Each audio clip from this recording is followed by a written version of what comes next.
Hey, good morning, my dear beloved brothers and sisters. Hey, this is Matthew, Mr. Hope Richerzhagen with Phenomenal Marriage. And today I just want to talk about something that I've seen a lot lately about happy wife, happy wife. Is that true? Is it happy spouse, happy house? Is that even biblical? And the answer I want to share with you, drum roll please, the answer is yes and no. So here's the thing. This is what I've observed. I've observed over 5,000 couples over a span of over 2 decades, of over 20 years. In my personal experience in working as a coach, I've observed that if a man is married to a woman who is happy with him, he's happily married. So they're happily married. If the woman is not happy with him, she's not happy, obviously, and he's not happy.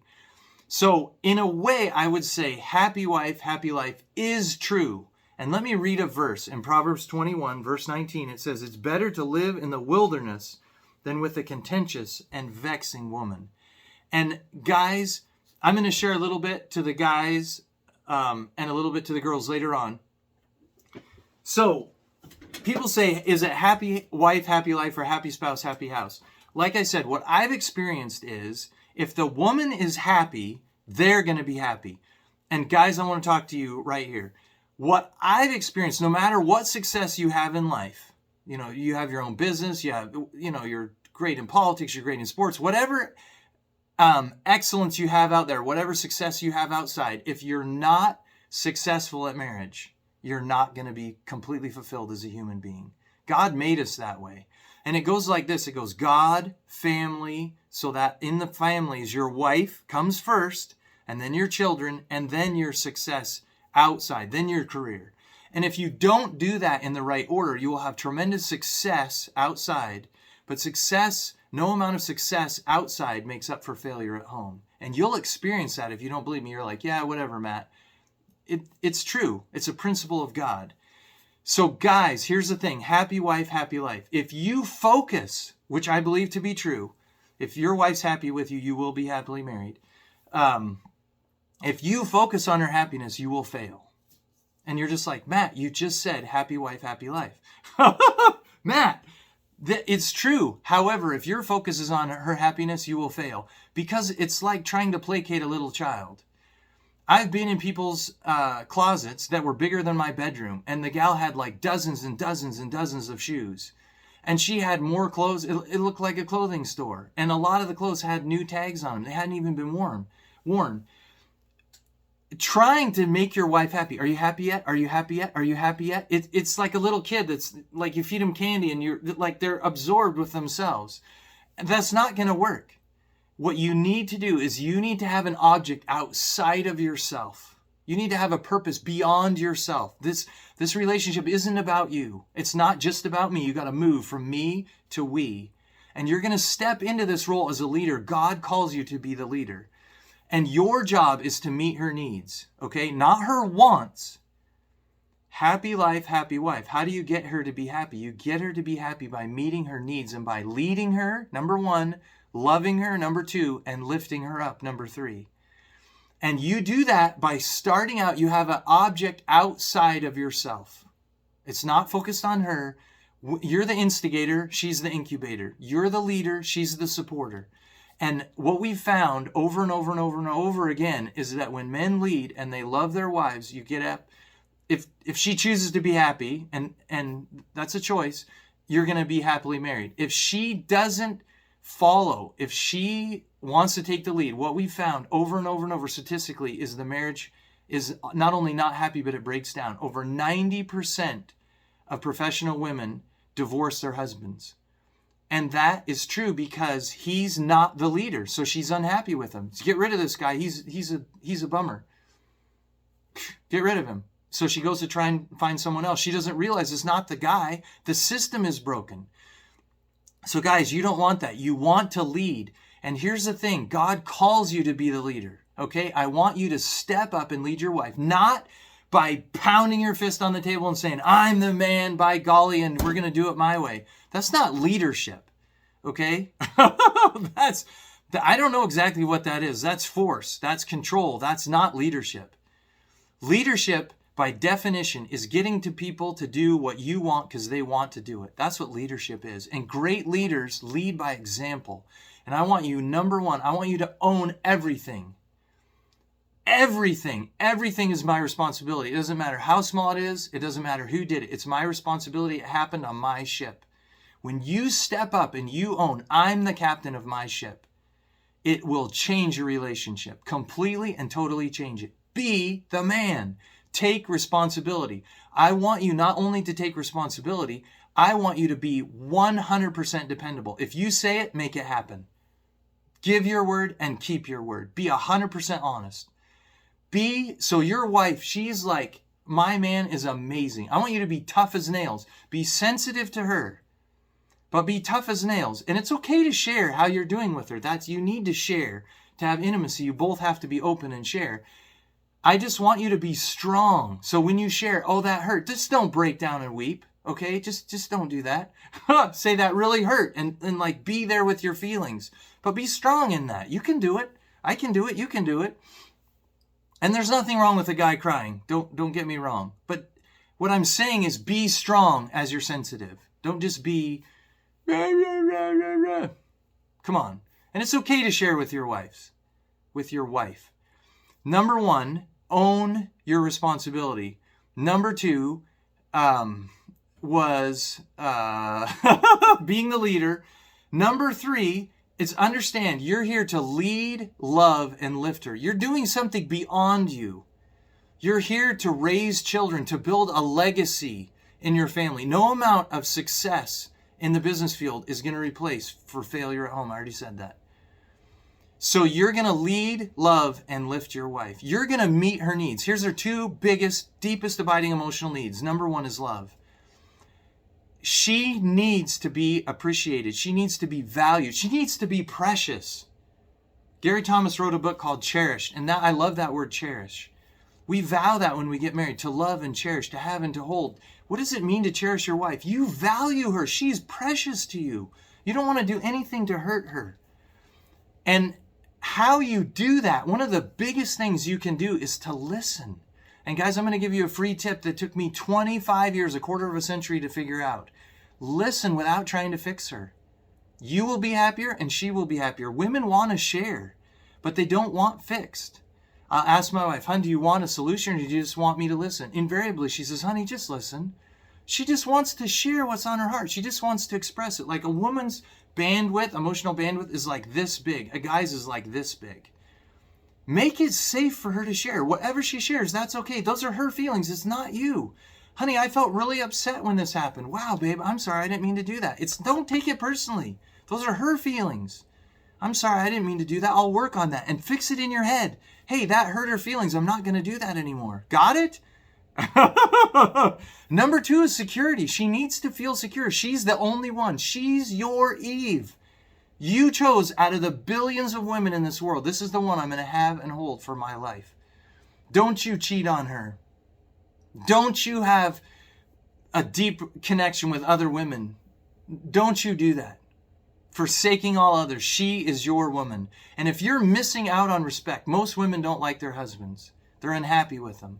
And I'm going to talk to the sisters about that in a minute. You own your part. You man up. Don't let that lack of need being met cause you to search for your need to get met outside of your marriage. You man up. You man up and you reach out to her and you minister to her and you build that in your relationship so you get your needs met in your relationship just like you committed. And guys, part of security is to understand your wife needs to know she's the only one. She needs to know in her heart that you're for her, that she's yours and that's it. There's no other. When you see another woman, you look at her and you say, wow, she's pretty, and that's it. There's no more thinking beyond that. Wow, she's really beautiful. Don't do anything else with that. Just acknowledge it and move on. You don't have to make this harder than it is. Okay? You can do security. You cannot look at porn. I don't. You can do it. You say, well, whatever, dude. There's books that can help you. There are people that can help you. Okay, I wrote a book called Overcoming Pornography. It's on Amazon. You can do this. You can do this, and you need to do it. How is your wife going to connect with you? How are you going to connect with her on an intimate basis when you feel guilty? You're not. You have a wall of sin if you're into porn, and you can't connect with your wife. And I guarantee you, no amount of little miserable pleasure that's rotting your mind can come close to what it is to have a woman who admires you and respects you and loves you and is open to your advances and willingly makes love to you. Okay, dear sisters, like I said earlier to the brothers, most women are unhappy with their husbands, and that makes an unhappy marriage. And I'm going to call you to accept the power that you have. This isn't blame. This is understanding what you can do to change your relationship. It's so powerful. It's so powerful. It's actually the antidote that God gives you if your husband is a knuckle dragger. And guys, whoops, I'm leaking on us. I'm ratting on us. All men are knuckle draggers to some degree or other. Every single one of us. And dear beloved sisters, if you will own the power that you have, I can change this relationship by how I react. You can change your relationship. In 1 Peter 3, it says, if your husband is an unruly man, he's a dirtbag. What am I supposed to do? It says you will win his heart by submitting to him and by winning his heart without a word by how you treat him. Wow, that's power. So dear beloved sisters, here I'm just going to share with you what you can do. Number one, realize this man can't make you happy. Most women have incredible expectations. And I believe God gave you that in a way, if you can encourage him with it, instead of nagging him, instead of having an expectation and expecting him to be up here and then chiseling away at him because he's not there, that's very negative. It's very destructive. It'll ruin your marriage. But if you encourage him, babe, you're doing so good. Wow, that's amazing. You know what, honey? What if you just went a little bit more? What if you tried the next thing? That will encourage him. That will build him up. You'll have a better marriage. He'll have a bigger kingdom. You'll have a happier man. So own your part. Own that you're a part of this. You can change your relationship. He's not broken. People live up to or down to our expectations. Own your happiness. You're not going to get your happiness like this, horizontally. You get it vertically. David Ann Wilson wrote a book called Vertical Marriage. We get our happiness from Jesus. We get our happiness from God. It's a choice. Happiness is a choice. Don't ever give away the keys to your happiness. If you do, you'll only be doing as good as people are doing you. And it's a choice to do that. We've been taught I'm only doing as good as people are doing me, but it's not true. It's false. It doesn't have to be that way. When I realized I'm okay whether my wife's happy with me or not, it transformed my life. I'm okay because God said I'm okay. Now I'm here to love and serve. And every man wants his wife to be happy with him, obviously, because that's the way men are. And women want their man to be happy with them too, obviously. So number one, own your part. Number two, you're part of this. You have the power to change. Julie Slattery, she's a PhD. She works with Focus on the Family. She said that women have more power to change than men do. Dr. Laura said the same thing. Dr. Laura Schlesinger, she's a psychologist. Laura Doyle, she wrote The Empowered Wife, which you should read if you're struggling with happiness and contentment in your marriage. Own your own happiness. Like, it's a choice. I'm going to choose to be happy. This is my man. This is my Adam. I chose him after he chose me. Out of all the billions of women in the world, he chose me. Just accept him. Just accept that. Just relish in his love. Admire him and respect him and like him and seek to meet his needs. It's amazing what happens, what transforms in your relationship when you do that. Number three is show up as your best self. So often people are reacting to their spouse and they don't realize that they're really the deep root. And you'll figure that out if you show up as your best self and you quit reacting. If he's upset and you don't get upset, if you don't punish him, you'll be amazed at what happens. Absolutely amazed. Show up as your best self. Like, what can I do to meet his needs? What can I do to be the best wife I can be? Okay? Number four is to like him and seek to meet his needs. The deepest thing that changes human relationships is goodwill. At the foundation of every relationship, husband, wife, with your children, with employees, the number one thing that drives any growth, any movement forward is always goodwill. It's liking that person and wanting the best for him. No matter what you do, if you don't like your husband, if you don't have goodwill towards him, whatever you do, it's not going to work. If you have contempt for your husband, this dirty, rotten, here's your breakfast, honey. He reads your energy. 55% of communication is nonverbal. 38% is the tone of your voice. Only 7% is words. And how you say, well, I am frustrated with him. Let it go. What? Be thankful. Pray for blessing on him. Be thankful for who he is. Write a gratitude list. This is my man. I'm thankful for him because he goes to work every day. I'm thankful for him because this. And read it every day, morning and night. It'll transform your life. Own your part. Own your own happiness. Show up as your best self. Like him and seek to meet his needs. And number 5 is give him room to turn towards you. He is the leader. You say, but he's not leading. Often, I'm not saying this is true 100% of the time, but most often when men aren't leading, it's because their women aren't backing off. They don't give him room to lead. Give him room to turn towards you. Give him a break. And when you do these things, my dear beloved brothers and sisters, you will find incredible joy in each other. Even though your happiness, your joy, your fulfillment comes from God, you will have it in your spouse. Because men, your wife will respect you. They'll meet your need for sexual intimacy. And my dear beloved sisters, when you respect your husband, you let him lead, you like him, he's going to love you, he's going to cherish you. Like literally, a guy will literally work himself to death for a woman who believes in him. Literally work himself to death. Do you want that kind of a husband that just hangs on your every word? You respect that man. You let him lead.